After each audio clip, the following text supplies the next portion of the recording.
ഈ ഖജരാവോലൊക്കെ പോയി കഴിഞ്ഞാൽ ഒരു സ്ത്രീയും 4 പുരുഷന്മാരും ഒക്കെ കൂടെ ചേർന്നിട്ടുള്ളത് കാണാം. തിരിച്ചും കാണാം.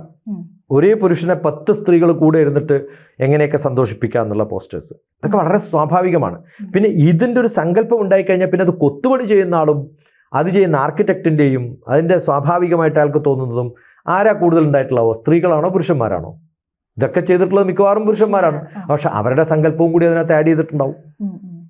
വളരെ സ്വാഭാവികമായിട്ടുള്ളൊരു ഉത്തരമാണത് അല്ലേ? ഇനി എത്ര ഭഗവാന്മാരും ഭഗവതിമാരും നമുക്കുണ്ടെന്ന് നോക്കിയാൽ ഏറ്റവും കൂടുതൽ സ്ത്രീ ഭഗവതികളാണ്. ഓരോ മലയാളം അക്ഷരത്തിനും ആ ഈ മുതൽ കാക്ക ഗക്ക അവസാനം 56 അക്ഷരങ്ങൾ ചേർത്താലും അതിനൊക്കെ ഭഗവതി സങ്കല്പങ്ങളുണ്ട്. കാരണം പ്രകൃതിയാണ് കൂടുതൽ.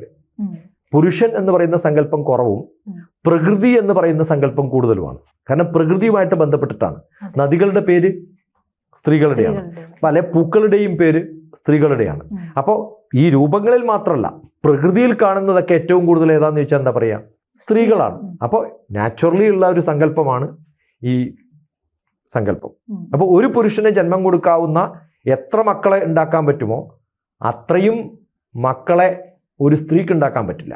കാരണം സ്ത്രീ ഗർഭപാത്രത്തിൽ എത്തിയിട്ട് എന്തായാലും 1 വർഷമെങ്കിലും ഒരു 10 മാസമെങ്കിലും ഒരു ഗ്യാപ്പ് ഉണ്ടാവില്ലേ? ആ സമയത്ത് ഒരു പുരുഷന് എത്ര സ്ത്രീകളെ പിന്നെ അമ്മയാക്കാൻ പറ്റുമെന്ന് ചോദിച്ചാൽ കുറേ പേര് പറ്റും. ഈ ഒരു റേഷ്യോ നോക്കുമ്പോഴും ആരാണ് കൂടുതൽ നമ്മൾ ഡിപ്പിക്റ്റ് ചെയ്യേണ്ടത്? സ്ത്രീകളെയാണ്. അപ്പോൾ അമ്മയാണ്, എനർജിയാണ്, ശക്തിയാണ്, സ്ത്രീയാണ്, ദേവിയാണ് നമ്മുടെ ഊർജ സങ്കല്പങ്ങളിലും പ്രകൃതി സങ്കല്പങ്ങളിലും ഏറ്റവും കൂടുതലുള്ളത്. ഇത് കാണിച്ചിട്ടുള്ളത് ഇതൊക്കെ ലോകത്തിൻ്റെ ഭാഗമാണെന്ന് നമ്മൾ അറിയുകയും ഈ ചിന്തകളെയും കാമത്തെയൊക്കെ കടന്ന് എത്തുമ്പോഴാണ്, ധാർമ്മികമായിട്ടുള്ളൊരു ബോധത്തോടു കൂടി ഇതൊക്കെ കാണാൻ സാധിക്കുമ്പോഴാണ് കാമം, അർത്ഥം, ധർമ്മം കഴിഞ്ഞിട്ട് ഞാൻ എവിടെ എത്താൻ പറ്റുക? മോക്ഷം. ആ മോക്ഷത്തിലെത്തുമ്പോഴാണ് നമുക്ക് ഭഗവാനെ കാണാൻ സാധിക്കുക. ഇതിൽ നല്ല രസകരമായ കുറേ സംഭവമുണ്ട്. ജ്യോതിഷമോ വാസ്തുവോ പൂജയോ നിങ്ങൾക്ക് ആവശ്യമുണ്ടോ? താഴെ കാണുന്ന നമ്പറിൽ വാട്സപ്പ് ചെയ്യൂ. നിങ്ങൾ ചെയ്യേണ്ടത് ഇത്രമാത്രം: താഴെ കാണുന്ന നമ്പർ നിങ്ങളുടെ മൊബൈലിൽ സേവ് ചെയ്യൂ. അതിനുശേഷം ഞങ്ങളുടെ നമ്പറിലേക്ക് വാട്സപ്പിലേക്ക് ഹായ് അയയ്ക്കൂ. ജ്യോതിഷ സംബന്ധമായ എല്ലാ ആവശ്യങ്ങൾക്കും ABC മലയാളം നിങ്ങളോടൊപ്പമുണ്ട്. സമ്പൂർണ്ണ ജാതകം, സാധാരണ ജാതകമല്ല, സമ്പൂർണ്ണ ജാതകം.